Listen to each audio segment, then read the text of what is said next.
DetroitGolfLessons.com. How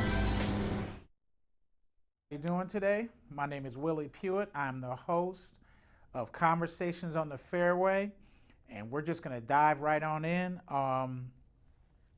This weekend was a great tournament at Riviera Country Club.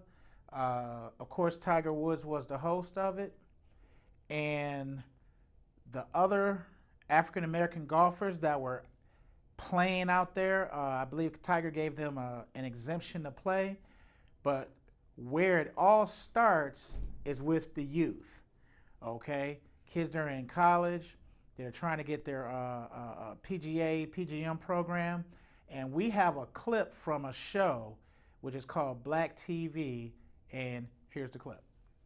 Jasmine Cunningham and Darius Davis are hoping to make their careers in golf. Right now, they're students at the University of Maryland Eastern Shore. Darius, who's from Atlanta, says he often felt out of place at the courses back home. Sometimes I'll walk in the golf club, the country club's pro shop, and I'll kind of, catch attention of, wow, why is he here? Or, how did he get invited to this situation? Darius and Jasmine are both majoring in professional golf management at UMES. I want to get into merchandising for golf and stuff like that because growing up, I'm really small. So growing up, all the clothes were really expensive, and my parents would have to make me wear boy clothes for golf. And so, I want to change that. But according to the numbers, Darius and Jasmine are the exception. According to the National Golf Foundation, there are about 25 million golfers in the country. Only 1 million are African American. That's despite the success of Tiger Woods. Now listen, that short little clip that you just saw, there's so much that we can pack or unpack out of that clip right there, okay? So number one, I can identify with that young man. When I was his age, when I was playing golf in high school, that we would go to certain golf courses or certain country clubs, and as we're coming off the bus, our team, as we were unloading the bus with our golf bags and things like that, I used to get those looks. I used to get those like, hey, what is he doing there? Matter of fact, there was a situation where another team's coach did not want to play the match because I was there, okay? This was around 1983, 1984. And so my coach said, hey, listen, if you don't want him here, fine. You guys are going to forfeit the match then. Well, of course, they didn't want to do that. So they had to play the match. And let me tell you, that to me, and I tell young people this all the time, use that motivation on the golf course. Use that if you get upset about things like that happen like that. I was the opposite, okay? You could look at me and couldn't tell if I was mad or not. But when we got on the golf course and we teed it up on that first hole, you find out very quickly that I got focused.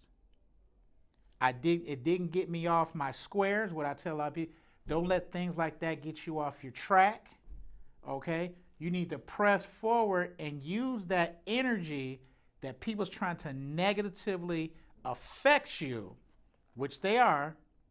Use that energy and put it into your golf game, okay? You may be experiencing different things, like if you're in school, there's certain schools that you will go to, or in competition like debate, or if you're on a chess team, or if you're in a sport that there's very few minorities in, you're going to get those types of looks. You're going to get those types of stares. You're going to get those types of things and it's really unfortunate that it happens, but it does happen, okay? I mean, right now in 2021, it's happening right now, okay?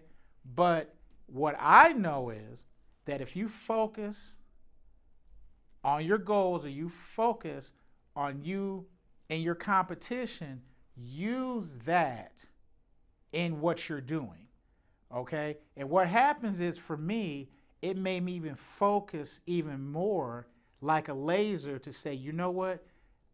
I know that I can compete at this level. I know that I'm here for a reason, okay? So instead of getting upset about it and getting into fights, I can tell you a situation when in another sport, that I was on a wrestling team, okay? And they didn't want me to wrestle this guy, okay? So we ended up getting into a situation where after the match, I beat the guy. After the match, the other team came into the locker room and tried to start a fight. I mean, it's just so crazy that people, try to use race as a, as something that, like I'm inferior to be there. Okay, so if you just look back now, and if you looked at our show last week, we spoke about all the men and women that have contributed to the game of golf to pave the way for Tiger Woods, to pave the way for me, to pave the way for that young man and that girl that's in that video right there. I mean, you think you have it bad now. Back then, I mean, there are stories that, man, I mean, it has been absolutely crazy. Okay, but these men and women persevered. They went through it. They battled through it. They continue to, they love the game of golf, and all they want to do is compete. Okay, and show other people that, you know what, I can compete at that high level. Okay, just like this weekend at the Genesis tournament, okay? Tiger Woods, and I believe it was under the Charlie Seifert exemption. There's a gentleman named, and he's going to become a household name. And remember, I'm saying it to you here now. His name is Willie Mack III. He is from Flint, Michigan, I believe, right around Flint. If not from Flint, I know he's right around Flint.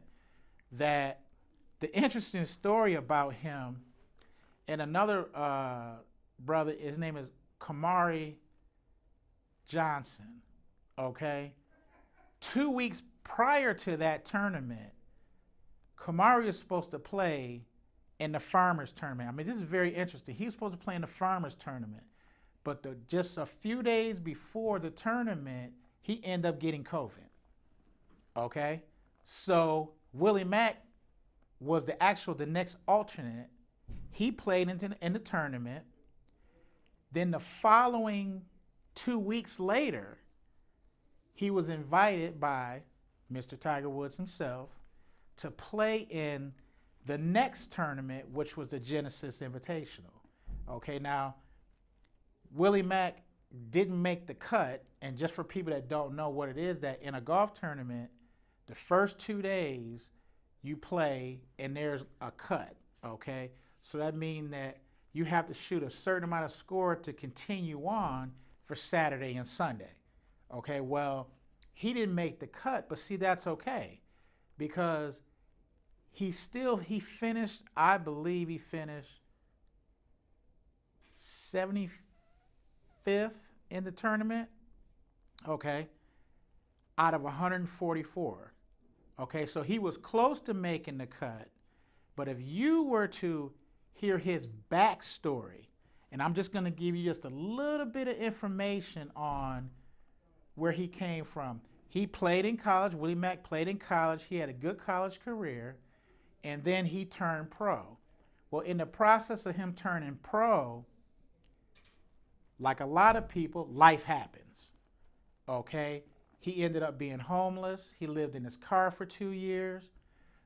Matter of fact, one day he went to go practice, parks his car, opens up the trunk, pulls out his golf bag, because he's getting ready to go play, and his car caught on fire.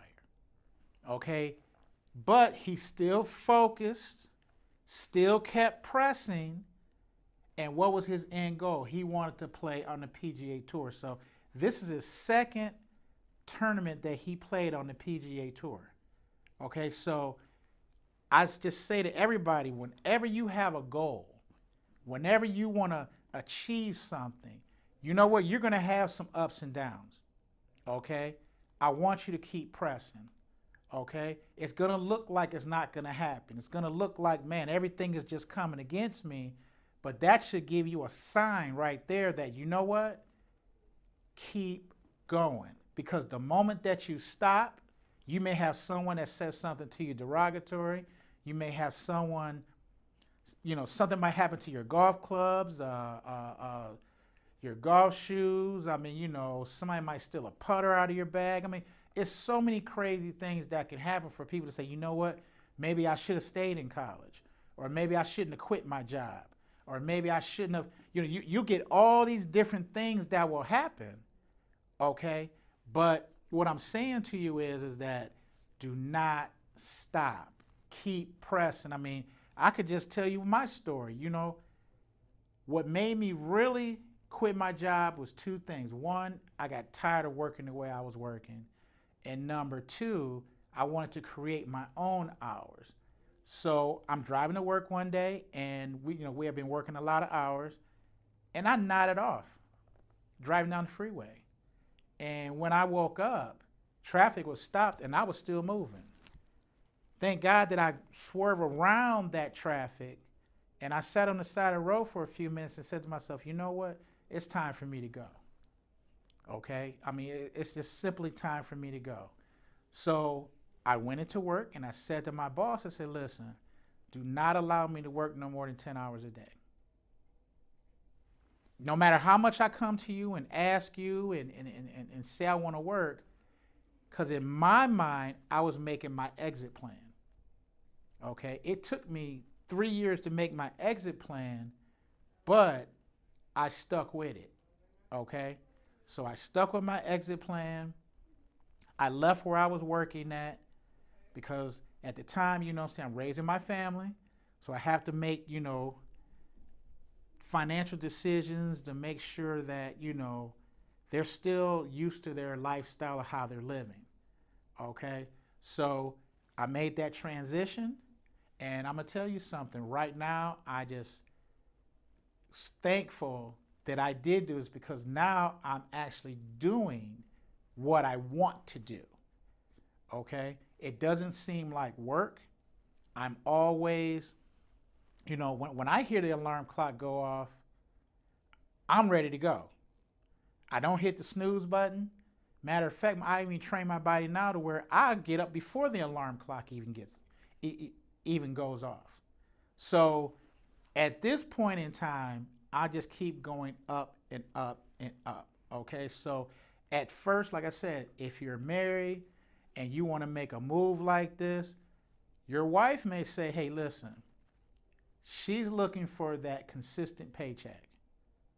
That's going to be her concern. That consistent paycheck week after week after week. Okay? A lot of times when you leave a position like I did, which I was comfortable financially wise, okay? But I was thinking to myself like, hey, you know what? I don't want to be 70 years old, 75 years old, and saying, what if I did this? What if I did that? You know what I'm saying? I don't, if you go to, let's say, a retirement home and you volunteer your time, okay? And if you ask a lot of people, because I did this myself, if you ask them, what is your biggest regret in life? They will tell you they wish that they would have did this. They wish that they would have done that. Do you know how many millionaires and billionaires that are in cemeteries? Because they never stepped out to try with a plan now. And I'm going to take that word try out. I'm going to say go and do. They never stepped out their comfort zone. I've had conversations with people that say, man, I had the idea for this. And then somebody else came out with it. They had the idea for that, and someone else came out with it. I believe that we are given ideas, and God will give them to us first. And if you don't step out on it, you know what's going to happen? He's going to give that idea to somebody else. So I don't know what you want to do, but when you given an idea and you are sure who that idea came from, you need to step out on that idea. Just like Willie Mack. It didn't matter that these things kept happening to him in life. he kept on pushing. Kamara Johnson, same thing with him. A woman saw him from a distance swinging a stick. Said, man, he has a pretty good golf swing. And I also, I tell kids this. You never know who's watching you. Okay? You never know who is looking at you and watching your development. I mean, if you go on social media, okay, and you're posting things, and you're doing things with your business, or you're sharing ideas, you never know who's watching you. Because I can tell you this for me, there are people that have told me, I've been watching you for 2 years as an instructor, and then they stepped out and contacted me. I've been watching you for a year. I've been learning from you for all this time, but they never said anything. Okay? Never said one word on a comment. They never said one word about nothing, but they're watching you. Okay? And what's going to happen is that they want to see how consistent you are. They want to see, okay, yeah, if you're posting all the time, but they just want to, they're listening and looking at your content. Okay? And you never know who's going to tell somebody else that's watching you. Okay? So keep focused, keep pressing, do not stop. Okay? That is the one thing I'm going to say to you that is most definitely a key to your success. Okay? I mean, I give all the props to anyone that steps out of your comfort zone. And like I said at the end of the show last week, you got to stay uncomfortable, never get comfortable, and keep pressing forward. Don't never get comfortable. Okay? I never want you just to sit here and say, you know what, man, I'm comfortable. The moment that you do that, zoom, somebody's going to go right past you. Okay? Always practice. Okay? Practice your craft. Either, dedicate time to reading. Dedicate time to, if you don't have any money right now, that's okay. Dedicate time to your research. Okay? Dedicate all this, all these things add up over time, because when you get the money, then you'll know what to do. Okay? I can't stress that enough. Focus on your focus, and at the same time, even if you don't have the money, that doesn't matter. Do your research, okay? Find out what licensing that you need. One of those simple things that you can do is get your LLC. Get your LLC. Okay, I believe it's, what is it, like $75? Get your LLC. Okay, now, and keep moving. Now, I know this is almost the end of February, and it's right around tax time, okay?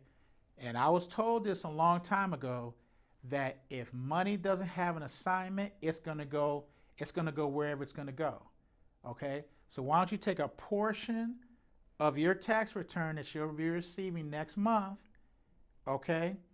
Dedicate that towards your business, okay? Especially if you're starting out, you know what I'm saying? Like I said, get your LLC so you can turn around and get a bank account, okay? Just because you got your LLC, that don't mean you have to use it at this moment, okay? We're just putting those foundation blocks down, okay? If you're a golfer and what are your goals for this summer? You need to write those down. For your business, what are your goals? You know what I'm saying? Set a weekly goal, set a 2-week goal, a 3-week goal, a month goal, and continue on. Like I said, for golf, do the same thing. You know what I'm saying? Has your golf clubs been sitting in the garage or the basement this entire winter? And the question is why?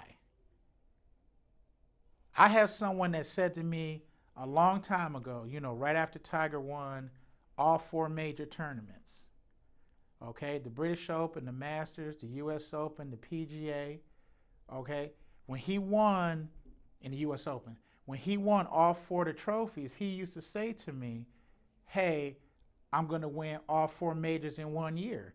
Okay, well, my question is, what are your goals? What are you doing every day, every week, every 2 weeks, 3 weeks, a month to get to that goal? Okay, and I'm just going to say this right here. I've been watching them for at least 10 years. Okay, I haven't seen no change. And you'll find in your walk that people will just talk about stuff and never do it. You know what I'm saying? Oh, this came up, or, I couldn't get my LLC because of this came up. No, man, it's only $75. I'm pretty sure you're eating that out. You know what I'm saying? You're eating that out, your LLC. You're eating that out. You're eating out to get your business account. I mean, you could put $100 to open it up. I mean, stop making excuses, okay? And you'll find out. Now, let's say if you've been in the game for a while and you are a business owner and you what are your goals? Are you still doing the same thing you did when you first opened up? Are you paying attention to your money? Are you wasting money? You're wondering why you can't go up to another level, or why you can't, you came in with some energy when you started your business and you start making money, and then you got comfortable and complacent. What are you doing? What's the next level? Just like with my athletes, when I'm training somebody, one of the very first questions I ask them is, what are your goals?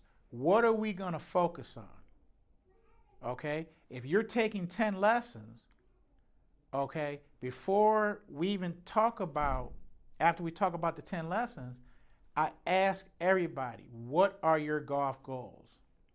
What are you going to do to dedicate yourself to, let's get to this goal? Okay? Is your goal hitting your driver more consistent? Is your goal hitting your second shot more consistent? Is your goal to keep it under 3 putts? I mean, or is your goal hitting better 50-yard in shots? Maybe 125 yards in. I mean, what is your goal? I need to know that as an instructor, or I need to know that as a coach to make sure that we're going to meet this goal. Okay? Now, another thing is when you come and see me, after I ask you your goals, and in between lessons, which I say let's do 1 a week, what are you doing between the times that you're seeing me?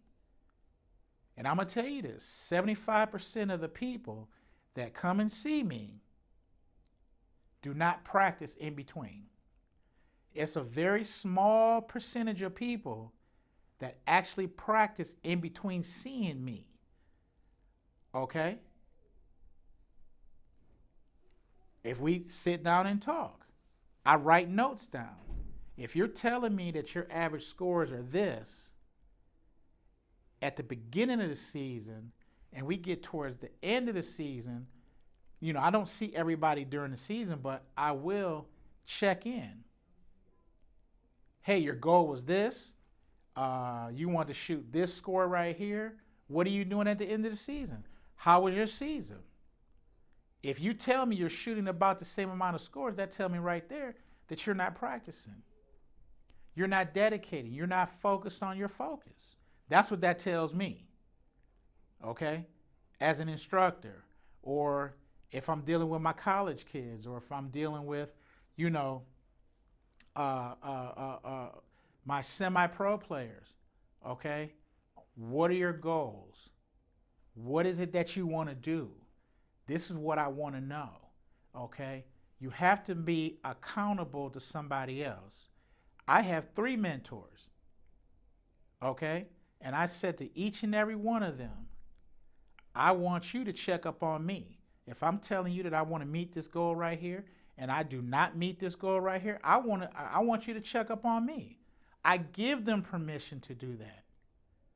Okay? Because I want to make sure that I'm staying focused. Okay?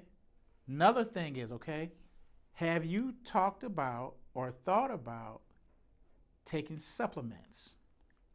Okay? What are your eating habits? You know, I have students that come to me and they'll say, hey, listen, coach, you know, at the beginning of the golf round, I feel great. After 9 holes, I'm feeling pretty good. But when we get to the back 9 and it gets to right around hole 14, 15, or 16, I feel a little sluggish. And the first question I ask me, are you snacking as you're playing? I mean, this is a simple question, okay? But it's a very powerful question, okay? Are you snacking?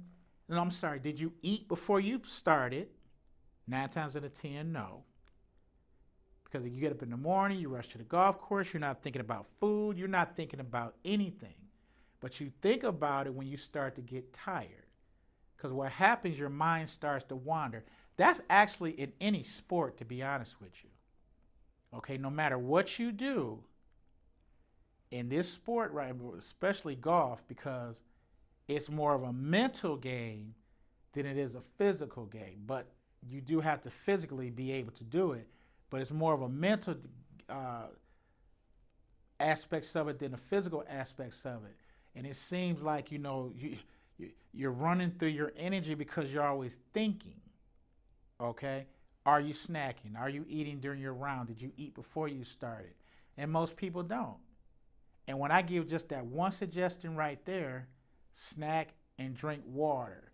Snack and drink anything that doesn't have sugar in it, because you don't want sugar highs and lows as you're playing golf, okay? So that's when, you know, those are some of the questions that I ask, because if you look at the guys that are on and the ladies on the PGA Tour and the ladies PGA Tour, if you notice one thing, they're always snacking, okay? I don't know if you've ever been to a PGA Tour event, but at every tee box that they go to, there's water and there's fruit and snacks. And it's just not just coincidentally that it's there. Okay? So look at what pros do, don't look at what they say. I look at what they do. They're always eating. Okay? They're always snacking. They're always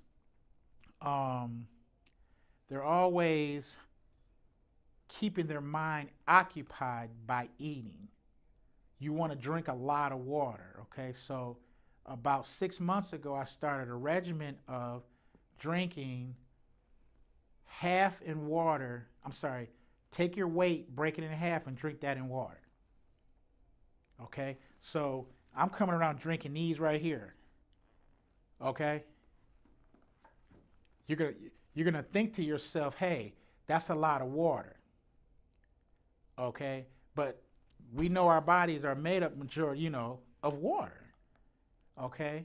And it just creates that atmosphere of, if you're drinking and you're eating and you're snacking and you're doing the proper things, the way you first started your golf round, the way you first started tennis or football or baseball or basketball, you'll finish strong.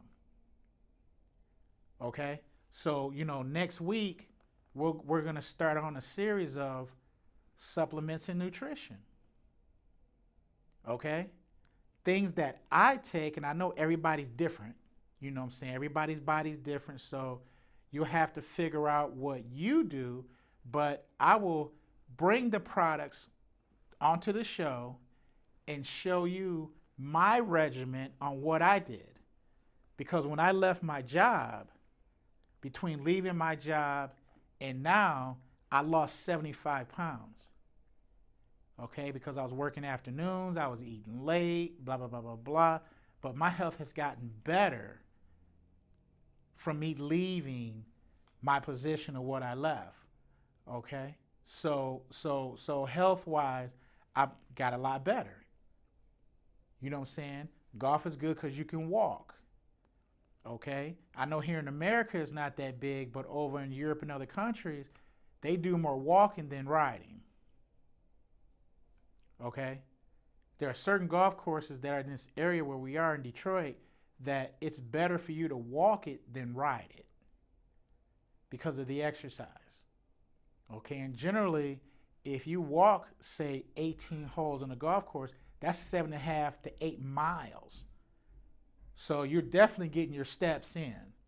Okay, so you know, getting your steps in and drinking your water. I mean, it's just an awesome thing. Okay, so I want you guys to make sure that you subscribe to our YouTube channel. I want you guys to make sure that you follow us and give us a thumbs up in the comments on Facebook.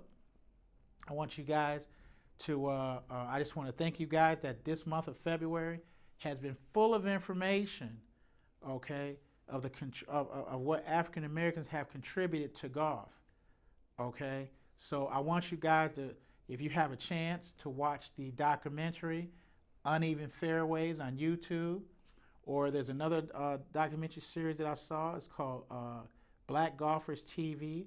Check that out as well. Support a young man or a lady that, you know, if they're interested in golf, support them. Okay? So, listen, we had a great conversation today. My name is Willie Pewitt, host of Conversations on the Fairways, and we'll see you next week.